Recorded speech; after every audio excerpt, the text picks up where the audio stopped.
ওলে ওলে বলে বলে তলে তলে তলে তলে টারং টুরুং টানা টাং টাং টাং টা তোর সাথে আমার টারং টুরুং টানা টাং টাং টাং টাং সম্পর্ক এহে আহা।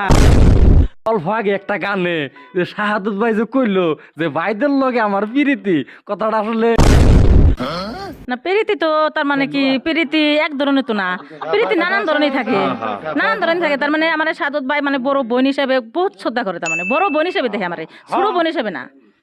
আমার সাদত ভাই নিজে কব। দাদা তুমি যে কথাটা কইছা ওটা ভালো কইছাও। বহুত বহুত মানুষে অন্য অন্য বিলা ভাব্য অন্য অন্য বিলা রং করে ডিরেকশন করে। এখানে এই যে বাইদ্যর বাড়িতে আমি চারটা মানুষ নিয়ে আসছি, চারটা মানুষে কি জোগাড় করে খিলেন টেলেন করলো বড় বোনের মতো। হ্যাঁ, এটা পিরিটির সমাজতেই খিলেন টেলেন করলো। ওইটা আমি গানে বলছি, কোনো ভাই রং করবেন না, কোনো ভাই রং বিলা ভাববেন না। পিরিত মানে কিন্তু খারাপ বস্তু না, মুহাব্বত, মাইশের সাথে মাইশের পিরিতি মুহাব্বত ভালোবাসা।